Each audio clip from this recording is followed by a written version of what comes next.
نحمدہ و نصلی علی رسولہ الکریم اما بعد فاعوذ باللہ من الشیطان الرجیم بسم اللہ الرحمن الرحیم رب اشرح لی صدری ویسر لی امری واحلل عقدۃ من لسانی یفقہوا قولی۔ آج سے ہم اولاد کی تعلیم اور تربیت کے حوالے سے ایک سلسلہ شروع کر رہے ہیں جس میں روز کچھ باتیں کی جائیں گی اولاد کی تعلیم اور تربیت کے حوالے سے۔ آج کا جو ہمارا ٹاپک ہے وہ ہے ہم شرک سکھا بیٹھے۔ اصل میں اولاد کی تعلیم اور تربیت یہ دو مختلف ذمہ داریاں ہیں جو سب والدین پر فرض کا درجہ رکھتی ہیں۔ اولاد کی تعلیم کی ذمہ داری تو ہم نے اپنے پیسے کے بل بوتے پر بڑے آرام سے اسکولوں پر ڈال دی۔ ہم بڑی بڑی فیسیں بھرتے ہیں اور امید رکھتے ہیں کہ کیونکہ ہم نے اتنی زیادہ فیس دی ہے اس لیے ہماری اولاد کو بہت اچھا پڑھنا چاہیے، یا پڑھتے ہیں۔ اور اسی تعلیم دلوانے کے شوق نے ہم سے اپنی اولادوں کو اصل تعلیم دلوانے کا جذبہ چھین لیا۔ ہم صبح اپنے بچوں کو اٹھاتے بھی ہیں تو یہ کہہ کر کہ اٹھو اسکول سے دیر ہو رہی ہے، اٹھو دیر ہو گئی تو پھر ناشتہ کیے بغیر اسکول جانا پڑے گا، اٹھو جو آج ٹیسٹ ہے اس کی دہرائی کر لو ورنہ ٹیسٹ خراب ہو جائے گا۔ اور جب ہم اپنے بچوں کو تیار کر رہے ہوتے ہیں تو بھی ہم یہی نصیحتیں کر رہے ہوتے ہیں کہ دیکھو اپنی ٹیچر کی بات دھیان سے سننا اور کلاس میں پوری توجہ سے بیٹھنا، اور دیکھو فرسٹ آنا اور ایسا رویہ رکھنا کہ ٹیچر تمہیں پسند کرے۔ ایک منٹ کے لیے ٹھہریں اور سوچیں کہ ہم نے کبھی اپنے بچوں کو یہ کہہ کر جگایا ہے کہ اٹھو فجر کی نماز کا وقت ختم ہو رہا ہے، اٹھو سورج نکلنے سے پہلے قرآن کی تلاوت بھی کرنی ہے تاکہ رات کے فرشتے جب اپنی ڈیوٹی ختم کر کے اللہ کے حضور پیش ہوں تو گواہی دے سکیں کہ اے اللہ تیرے فلاں فلاں بندے نے فجر کی نماز پڑھی ہے اور قرآن کی تلاوت بھی کی ہے۔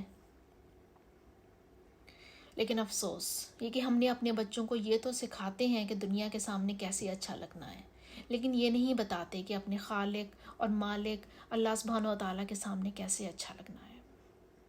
فجر کے وقت پر تو تمام سڑکیں سنسان پڑی ہوتی ہیں کہ کوئی اپنے بچے کو مسجد لانے کی فکر میں نہیں ہوتا، یا اپنے بوڑھے والدین کو اندھیرے میں مسجد میں نماز کے لیے لانے اور نیکیاں کمانے کی فکر نہیں ہوتی۔ یہ جو اکیلا ہے تو وہ خود ہی بھاگا بھاگا مسجد کی طرف نہیں آتا کہ کہیں دیر نہ ہو جائے، اللہ کرے فجر کی نماز جماعت کے ساتھ مل جائے۔ تمام سڑکیں سنسان پڑی ہوتی ہیں فجر کے وقت، اور جیسے ہی سورج نکلتا ہے اسکولز کا وقت شروع ہوتا ہے تو تمام سڑکوں پر گہما گہمی ہوتی ہے،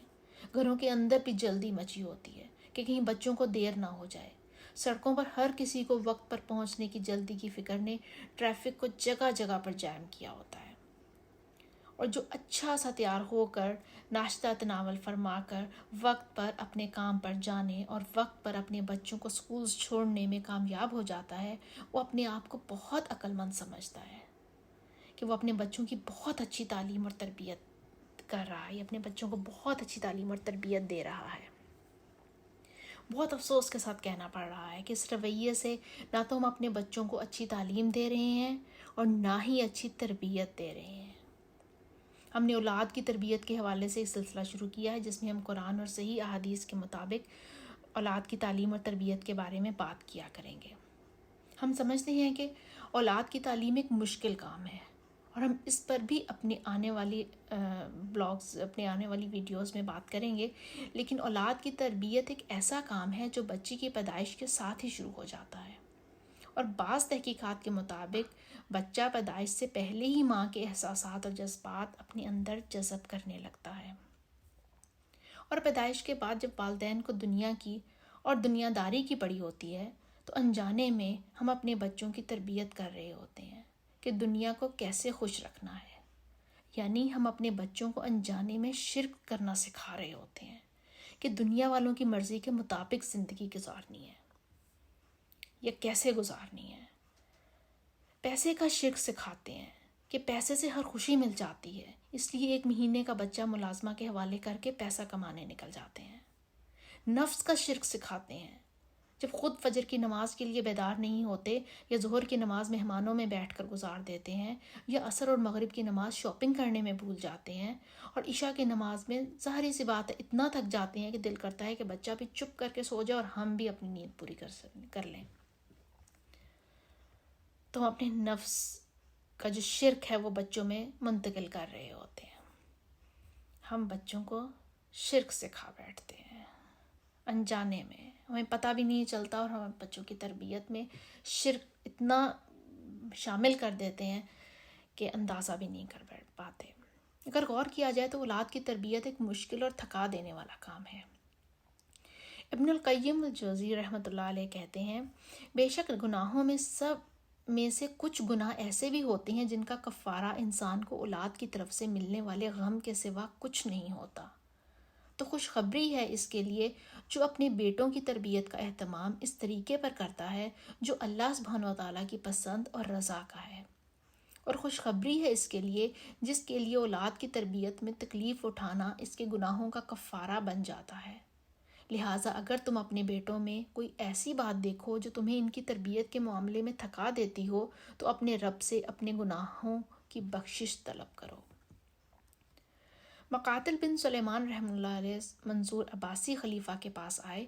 اور جس دن ان کی خلافت پر بیعت کی گئی تو منصور نے ان سے کہا، اے مقاتل، مجھے کچھ نصیحت کیجیے۔ تو مقاتل کہنے لگے، کیا میں تمہیں اس میں سے نصیحت کروں جو میں نے دیکھا، یا اس میں سے جو میں نے سنا؟ تو منصور نے کہا، اس میں سے جو آپ نے دیکھا۔ تو مقاتل نے کہا، سنو اے امیر المومنین، عمر بن عبدالعزیز کے 11 بیٹے تھے، اور وہ صرف 18 دینار چھوڑ کر فوت ہوئے، جن میں سے 5 دینار کا ان وہ کفن دیے گئے اور 4 دینار سے ان کے لیے قبر خریدی گئی، اور باقی دینار ان کے بیٹوں میں تقسیم کر دیے گئے۔ اور حشام بن عبد الملک کے ہاں بھی 11 بیٹے تھے۔ جب اس کا انتقال ہوا تو اس نے ترکہ میں ہر لڑکے کے حصے میں 10 لاکھ دینار چھوڑے۔ اللہ کی قسم اے امیر المومنین، میں نے ایک ہی دن عمر بن عبدالعزیز کے ایک بیٹے کو دیکھا، وہ اللہ کی راہ میں 100 گھوڑے صدقہ کر رہا تھا، اور حشام کے بیٹے کو دیکھا وہ بازاروں میں بھیک مانگ رہا تھا۔ جب عمر بن عبدالعزیز رحمہ اللہ علیہ بستر مرگ پر تھے تو لوگوں نے ان سے پوچھا، اے عمر، تم اپنے بیٹوں کے لیے کیا چھوڑے جا رہے ہو؟ انہوں نے فرمایا، میں نے ان کے لیے اللہ سبحانہ و تعالیٰ کا تقویٰ چھوڑا ہے۔ بس اگر وہ نیکوکار ہوئے تو اللہ سبحانہ و تعالیٰ نیکوکاروں کا دوست ہے، اور اگر وہ اس کے علاوہ کچھ اور ہوئے تو میں ان کے لیے وہ مال ہرگز نہ چھوڑوں گا جو وہ اللہ کی نافرمانی کے کاموں میں ان کا مددگار بنے۔ یہ بہت قابل غور بات ہے کہ عموماً لوگ مال جمع کرنے کے لیے سخت محنت اور مشقت کرتے ہیں، اور اپنی اولاد کا مستقبل محفوظ کرنے کے لیے بڑے پیمانے پر کوششیں کرتے ہیں، کیونکہ وہ سمجھتے ہیں کہ ان کی موت کے بعد ان کی اولاد کے پاس مال ہوگا تو ہی وہ خوشحال رہیں گے اور امن میں رہیں گے، جبکہ وہ اس سے زیادہ بڑے امان جو کہ اللہ کا تقویٰ ہے اس سے غافل رہتے ہیں اور اپنی اولاد کو تقویٰ کا توشہ نہیں دیتے۔ اللہ نے ہمیں دعا سکھائی ہے، ربنا ہب لنا من ازواجنا وذرریاتنا قرۃ اعین واجعلنا للمتقین اماما۔ اے پروردگار، ہمیں ہماری ازواج، بیویوں کے لیے خاوند اور خاوندوں کے لیے بیویاں، عربی میں زوج کا مطلب ہوتا ہے آپ کا پیئر، مینز کے خاوند کے لیے بیوی اور بیوی کے لیے خاوند جو ہے وہ زوج ہے، اس لیے یہ دعا مردوں اور عورتوں دونوں کو مانگنی چاہیے۔ اے پروردگار، ہمیں ہماری بیویوں کی طرف سے دل کا چین، بیویوں یا خامدوں کی طرف سے دل کا چین اور اولاد کی طرف سے آنکھوں کی ٹھنڈک عطا فرما، اور ہمیں متقین کا امام بنا دے۔ ہم اپنا یہ معمول بنا لیں کہ ہر فرض نماز کی آخری رکعت میں درود اور دعا کے ساتھ اس دعا کا بھی اضافہ کر لیں۔ انشاءاللہ اس سے بہت ہی زیادہ دل کو بھی سکون ملے گا اور ہم اس کا نتیجہ بھی دیکھ سکیں گے۔ اے اللہ، اے ہمارے رب، ہمیں ایسی نیکیوں کے بیج بونے کی توفیق دے کہ ان سے ایسے پودے نکلیں جو تناور درخت بن جائیں۔ اللہ سبحانہ و تعالیٰ ہم ایسے نیک اعمال کریں جن کا اجر قیامت تک جاری و ساری رہے، ایسی نیکیوں کی توفیق دیں جو میزان میں بہت زیادہ بھاری ہوں، قیامت تک ان کا ثواب لاتعداد گنا بڑھتا رہے، یا رب العالمین۔ ربنا تقبل منا انک انت السمیع العلیم وتب علینا انک انت التواب الرحیم۔